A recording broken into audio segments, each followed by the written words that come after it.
네, 2021년 2월 22일. 오늘이 음력으로 1월 11일이래요. 양력으로는 222, 음력으로는 111. 그런 날이랍니다.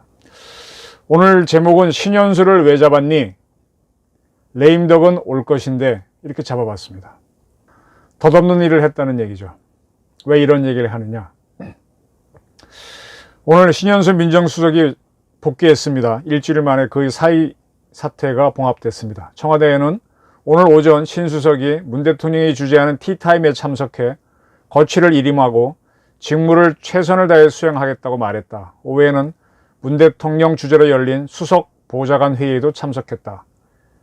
신 수석의 휴가 기간 동안 신 수석을 아끼는 여러분들이 설득 조언을 했고 그런 부분이 영향을 준 것이 아닌가 생각된다. 그렇게 얘기했답니다.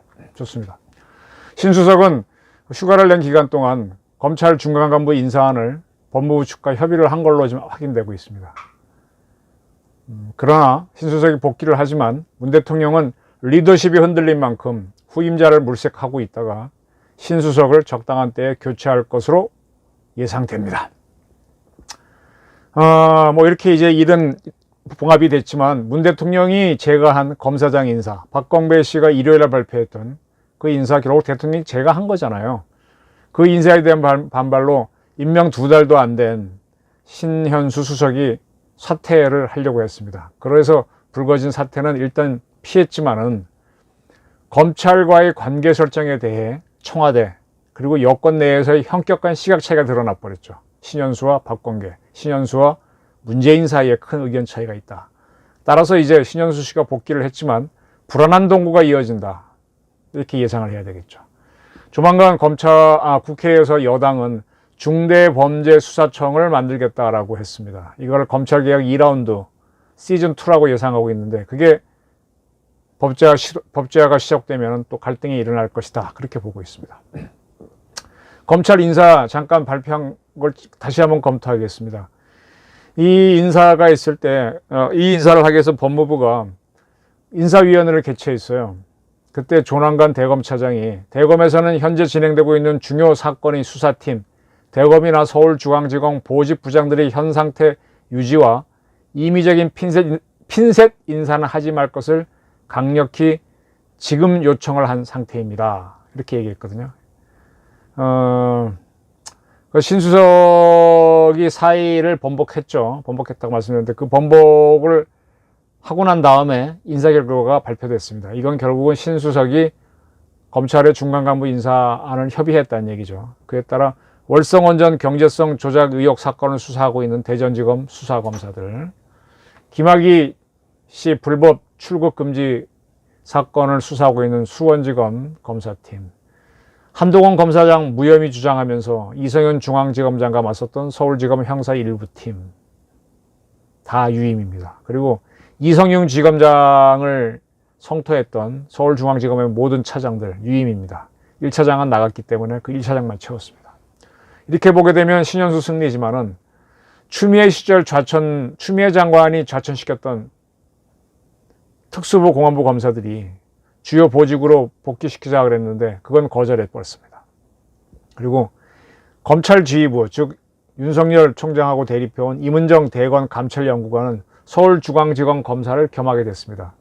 임은정 씨에 대해서는 대검 감찰과장을 주자라는 그런 주장이 있었는데 그거는 받아들이지 않았지만 서울중앙지검 검사를 겸하게 했기 때문에 수사를 할 수 있게 됐습니다. 실제로 임은정 씨는 검찰 정책 연구가 아닌 실질적인 감찰을 하겠다며 수사 권한을 요구했었어요. 여러 차례. 조남관 대검차장이 불공정한 감찰 우려를 운운하며 수사 권한을 주지 않는다라는 글을 쓰기도 했었습니다. 이제 수사권과 기소권을 갖게 됐기 때문에 그는 한명숙 전 총리 수사팀이 위증을 강요했다, 강압 수사를 했다는 의혹을 감찰해서 수사로 가지 않겠나 예상이 됩니다. 이 수사팀의 위증교사 혐의는 시효가 다음 달에 만료거든요. 아마 굉장히 감찰을 서둘 걸로 봅니다. 이미 임은정 연구관은 한 총리 사건 관련자를 만나 수사팀을 기소하겠다는 뜻을 비췄습니다. 다시 말하면 이번 중간 인사는 신현수 수석이 원하는 대로 간 것 같지만 여전히 강력하게 불씨는 남아있다. 충돌은 계속된다. 그걸 보여주는 겁니다. 이것뿐만이 아닙니다. 법무부는 이번 인사에서 검찰개혁 타스크포스를 만들어서 이성식 성남지청 형사 2부장 등 검사 4명을 배치했습니다. 이 타스크포스는 수사권 조정 이후의 당면 과제, 검찰이 맡게 될 문제, 수사권 기소권 분리 방안, 검찰총장 권한 분산 방안 등을 연구하게 됩니다. 네, 계속 검찰 권력 흔들기를 하겠다고 법무부는 의지를 피력했습니다. 이번 인사에 대해서 법무부는 대검 중재자 역할을 한 민정수석 신현수 씨의 체면을 세워줬다. 이렇게 볼 수 있습니다. 그러나 문재인과 박범계의 주장도 제법 반영됐기 때문에 결국은 5대5로 보입니다. 이건 봉합이 아닙니다. 봉합이죠. 해결이 아닙니다. 금방 다시 터질 수 있습니다. 그냥 총을 쏘다가 잠시 ceasefire, 사격 중지가 내려진 것뿐입니다. 따라서 추미애 사태로 일단락된 것이 추윤 배틀이죠. 추윤 배틀에서 이제 저는 이제 박범계가 왔으니까 박윤 배틀이 벌어지나 그랬더니 박범계, 신현수, 박신 배틀이 이어질 것 같습니다. 민정수석은 임기가 없습니다. 대통령의 후임을 물색한 대로 바로 새로운 민정을 앉힐 수 있으니까 박신 배틀은 오래가지 않을 수도 있습니다. 더군다나 여당은 180석을 갖고 있으니까 민정수석 신현수식 앞으로 교체한다고 해서 정치적 후폭풍은 별로 의식하지 않고 할 수 있을 겁니다. 신현수 씨가 있는 민정수석을 다시 한번 봐야 됩니다. 이게 굉장히 센 자리입니다. 이렇게 세면 안 되는 자리인데 우리나라의 이 대통령 중심제는 좀 엉터리죠. 제왕적 대통령제죠. 문제가 많은데 어쨌든 대통령이 미국 대통령은 군 통수권을 꽉 쥐고 있는 걸로 가는 거거든요. 나머지 권한은 이제 상원에서 임명하는 사람들을 통해서 권력을 분산하는데 우리는 대통령이 다 쥐고 갑니다. 우리나라 대통령은 군 통수권뿐만 아니라 그 다음으로 센 권력이 사법권이잖아요. 뭐 법을 집행하는 권. 그게 뭡니까? 구체적으로는 검찰을 통해서 하고 경찰을 통해서 하고 세금 때리는 게 굉장히 대단한 사법권이잖아요. 또 국정원을 통해서 합니다. 이 4대 권력기관을 대통령을 대신해서 장악하고 이끌고 나가는 음지의 전사가 민정수석입니다. 법무부 장관은요, 그냥 얼굴마담이에요. 그분은 출입국 관리가 있죠. 그 다음에 교정 업무도 있죠. 또 법무부가 또 정부를 대신해서 재판도 해야 되잖아요. 그런 업무들을 하는 비검찰 사무를 하면서 결국은 검찰총장을 대행해주는 역할을 합니다. 실세는 검찰총장입니다. 그래서 검찰청, 국세청, 경찰청, 국정원을 꽉 쥐고 가는 게 민정수석인데 이 특이하게 문정부 초대 민정수석이 조국 씨였거든요. 서울대 교수였던. 이 양반은 국세청을 뺀 3대 기관, 권력기관 개혁안을 준비를 했어요. 그걸 꼭 해야 되겠다고 마음 먹었고 문재인 대통령도 똑같았습니다. 그리고 이제 이걸 특히 그중에서 검찰 개혁한다고 법무부 장관으로 직접 갔다가 윤석열 총장한테 거꾸로 수사를 당하면서 낙마를 했습니다. 그리고 벌어진 게 청검대전, 청와대와 검찰대전, 당과 검찰대전, 여당과 검찰, 당검대전이 벌어졌죠. 네. 조국이 낙마하니까 이제 추미애 씨를 긴급 투입해서 윤석열을 징계하는 코너까지 몰았지만 실패했습니다. 잡지 못했죠. 결국 징계에 실패하고 또 그로 인해서 국민저항이 커지니까 청와대에서는 추미애 씨 사퇴를 요구했어요. 또 추미애는 거기에 반발하는 모습을 보였습니다. 그리고 나서 박범계를 투입했는데 이게 이상하게 돼버렸죠. 그리고 나서 박범계 투입과 동시에 신현수를 투입했습니다. 검찰 장악하자, 검찰 개혁하자는 데 대해서는 박범계 씨는 문재인 대통령과 같은 입장인데 검찰 출신으로 처음 민정이 된 신현수 씨는 검찰 달래는 역을 기대했던 것 같아요. 근데 신현수 씨는 검찰 달래는 게 아니라 검찰 의견을 더 반영해야 된다. 윤석열 편을 들면서 박범계와 신현수가 틀어지게 된 겁니다. 그러니까 이게 이제 뭔가 어긋나기 시작한 거죠. 그러니까 문정부가 추진했던 조국 초대 민정수석을 통해 추진했던 권력기관 개편이 뭔가 충돌이 오기 시작한 겁니다. 자, 문재인 정권을 다시 한번 볼 필요가 있는데 문재인 정부에서 법무부 장관을 모두 4명을 냈습니다. 어떤 사람을 냈는지 다 아시겠지만 다시 한번 점검하겠습니다. 초대 박상기, 전남 무안 출신이고 연대법대 나왔고 독일 괴팅된대 법학 박사입니다. 연대 교수했고요. 법학과. 경실령 공동대표를 했습니다. 성향이 어떤지 아시겠죠. 그 다음 주목하십시오. 이분은 사실을 합격한 사람이 아닙니다. 판검사나 변호사를 한 적이 없습니다. 두 번째 서울대 법대 출신 교수인 조국 씨, 부산 출신이고 서울대 법대 나왔습니다. 서울대 법대 나왔습니다. UC 버클리 박사고 울산대 동국대 교수 거쳐 서울대 교수였습니다. 근데 이 사람도 역시 서울 사법시험에 합격한 적이 없습니다. 그죠? 특이하죠. 그 다음에 추미애 씨, 대구 출신이고 한양대 법대 출신. 판사를 했습니다. 판사 주목하시고 국회의원 5선이고 민주당 대표였습니다. 사시 합격자입니다. 24회. 그러나 검사 경험은 없습니다. 그 다음이 박범계 현 장관인데 충북 영동 출신, 연대 법학과. 판사했고 국회의원 3선입니다. 민주당 태교원 지낸 정치인이죠. 사시 33회. 무슨 얘기인가 하면 문재인 정부는 법무부 장관은 검찰총장을 대행하고 그와 호흡을 맞춰야 되는데 그럼 검찰 출신을 역대에서는 항상 장관으로 임명해 왔는데 싹 피해갔습니다. 처음에는 아예 사실을 안 본 사람으로 하다가 사실은 봤지만 판사를 한 사람으로 임명했습니다. 또 하나 얘기할까요? 우리나라 검찰이나 법원을 이끄는 세력은 역시 서울법대입니다. 서울법대를 굉장히 피해가는 흔적이 보입니다. 조국 씨가 서울법대 출신으로 임명하긴 했지만 그건 서울법대에서도 굉장히 좌파적인 교수였거든요. 그래서 서울법대적인 걸 굉장히 피해간 정권이, 법무부 장관으로 피해간 정권이 문재인 정권이다. 문재인 정부에서 민정수석을 볼게요. 초대는 조국이었습니다. 아까 말씀드렸죠. 사실을 안 본, 사시에 붙은 적이 없는 서울대법대 출신입니다. 그 다음이 김조원 씨. 경남 진양 출신이고 영남대학교 행정학과입니다. 행시 출신입니다. 감사원에서 근무했고 노무현 정부에서 문재인 민정수석 밑에서 공직기강 비서관을 하면서 문 대통령을 그때 접했었죠. 감사원 사무총장을 했고요. 그 다음이 김종호 씨인데 이분은 밀양 출신이고 서울대 법대로 나왔습니다. 근데 행시의 합격자입니다. 사시가 아니고. 역시 감사원에 있었고 문정부에서 공직기강 비서관을 했습니다.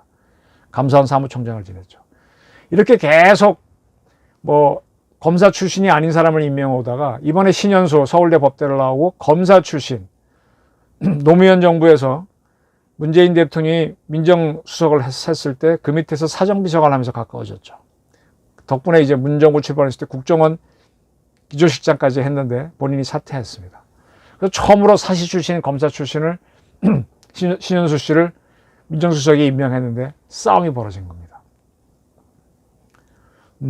비사시나 행시 합격한 감사원 사람을 쓰다가 처음으로 검사 출신, 사시 출신 신현수를 임명했는데 그가 검찰과 소통하는 거에 더 매몰이 됐는지 검찰 인사안을 반영코 하자라고 하다가 문재인 및 박범계 장관하고 충돌이 된 거죠.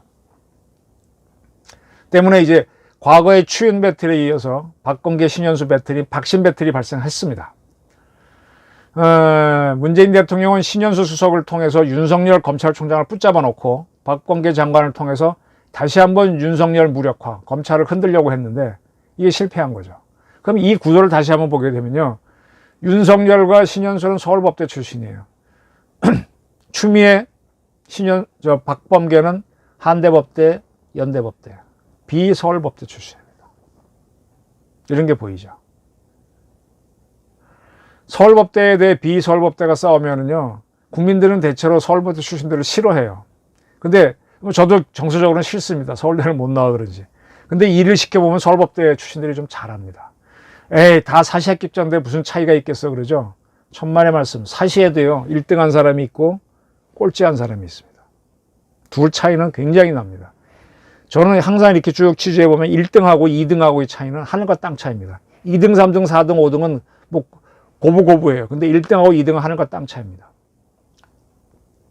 사시에 합격했다고 똑같은 게 아니고 기자가 됐다고 똑같은 게 아니고 인류 기자가 따로 있고 검사도 인류 검사가 따로 있습니다.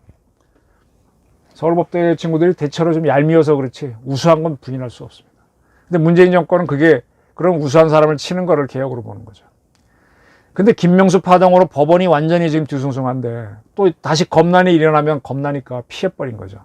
어차피 윤석열은 5달 뒤 7월 달에 사퇴하니까 그때 이성윤 서울중앙지검장을 검찰총장 시키면 되니까 그렇게 바뀌었죠. 그래서 검찰을 그때까지 관리하자라는 입장에서 신현수 씨의 사의를 번복하는 데 노력해서 성공한 걸로 보입니다. 그리고 필요하면 언제든지 신현수 씨를 교체하면 되는 거니까요. 자, 이런 걸로 인해서 신현수 수석은 문 대통령의 의지를 대변하지 않는다라는 게 확인이 됐죠. 이제 신현수 수석은 다시 복귀했지만 고립될 게 확실하고요. 뭐 본인도 떡떠름하겠죠. 이렇게 되면 한림대학교 법학과 나와서 사시에 합격한 그리고 민변 출신인 이광철 민정비서관이 점점 힘을 쓸 겁니다. 신현수 수석은 어떤 처지가 되느냐. 노무현 정부 때 김이상 예비역 중장이 국방비서관이 됐어요. 이분이 상당히 브라이트하신 분인데 그때 자유투 부대를 보낼 때 일개 사단 크게 보내자고 주장했습니다. 노무현 정부는 안 보내려다 나중에 보냈는데 그 미운 털을 박혀갖고 이분이 굉장히 유능한 분인데 고립이 됐었거든요. 신현수 씨가 저렇게 될 겁니다. 결국 권력기관에서는 라인을 잘못하면은 한순간에 힘을 잃습니다. 뭐 트럼프 정부에서도 존 볼턴이 안보비서관인데 한번 충돌이 오니까 날아가면서 힘을 잃었지 않습니까? 대통령이 시키는 대로 해야 됩니다. 아니면 대통령과 한 몸이거나 그렇지 않으면 청와대에서는 힘을 잃습니다. 문재인 정부는 참 특이한 정권이에요. 왜 특이하냐? 아까 제가 4대 권력기관을 얘기했는데 YS와 DJ는 검찰, 경찰, 국세청 그리고 국정원을 이용해서 권력을 장악했습니다. 노무현 대통령도 어느 정도는 그렇게 했고요. 그리고 이들은 국방부, 군을 흔들긴 했지만 역시 군에다가 자기 사람을 넣어서 군을 장악했습니다. 노무현도 그렇게 하려고 그랬었고요.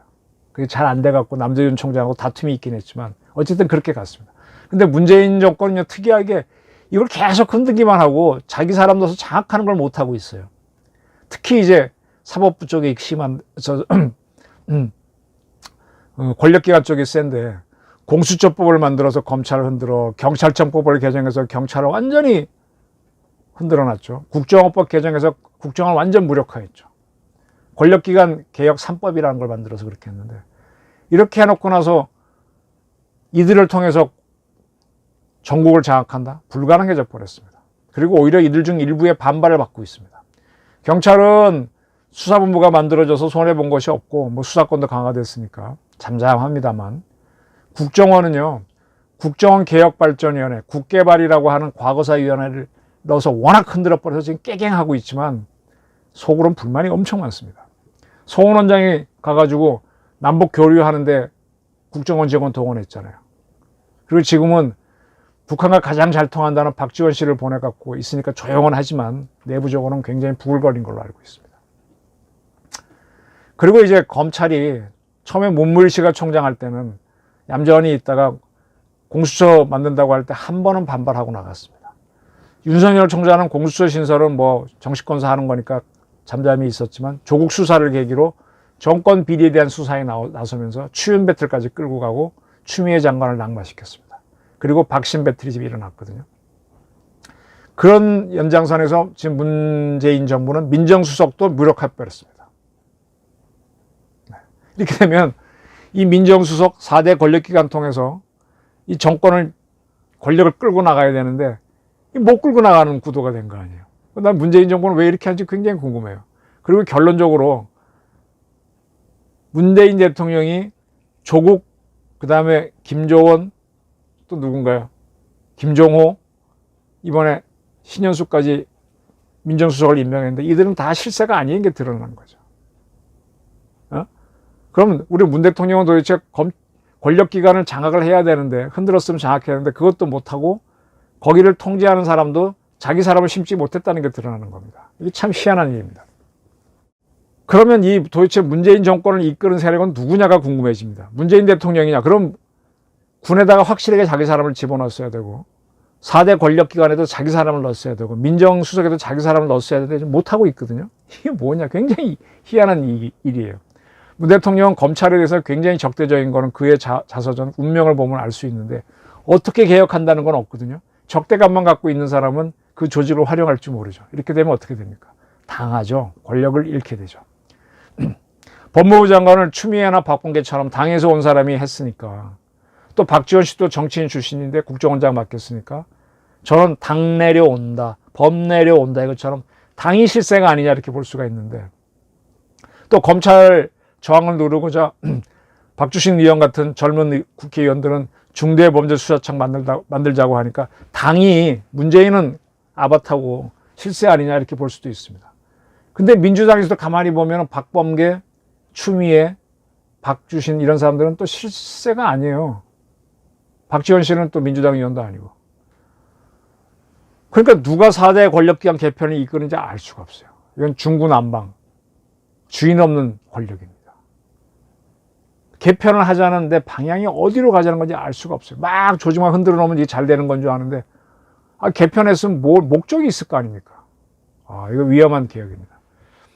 당이 실세 같은데, 이 정부에서. 당도 조각이 나 있고, 집권 세력이 모자이크처럼 쪼개져 있습니다. 조각을 모으는 것도 모자이크지만 쪼개지는 것도 모자이크입니다. 유일한 민주당 정부의 힘은 180석이라는 다수당이라는 건데, 바로 이것 때문에 또 코로나가 좀 있고 코로나에 따라 재난지원금 줄 수 있기 때문에 이 당에 있는 사람들이 문 대통령을 통해서 겁박을 하면서 끌고 나가는데, 그 당에 있는 그들도 4분 5일 돼 있습니다.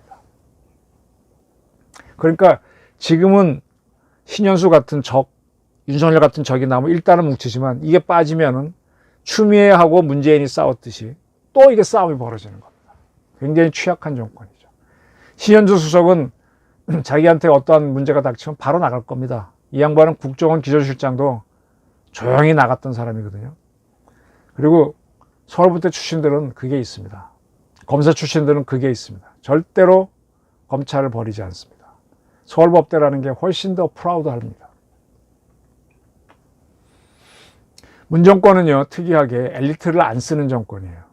비서울대, 비서울법대 출신이 특이하게 많은 정권이고, 법조계 인사는 민변을 많이 쓴 게 특징입니다. 그걸 개혁으로 아는 굉장히 단견적인 사고를 가진 대통령으로 보입니다. 신수석은 검찰주의자 입장을 걸었는데, 따라서 윤석열처럼 다시 반발할 수 있습니다. 그리고 대법원에서 김명수 대법원장 비판한 보안관리대원처럼 누군가가 제2의 신현수 역할을 하면 문재인 정권은 다수당을 갖고 있지만 무너질 수 있습니다. 지금 서울시장 여당 후보군에서 박영선 씨가 1등 했는데 야당권 다 누르고, 요즘 조사에서 보니까 뒤집어졌죠. 이것이 기묘한 조짐입니다. 가덕도 신공항 건설 특별법을 제정하겠다 그랬는데, 그럼에도 불구하고 부산시장을 야득권이 가져가면 정권은 휘청할 수 있습니다. 서울시장과 부산시장을 여당에서 모두 차지하지 못하면 정계 개편이 일어납니다.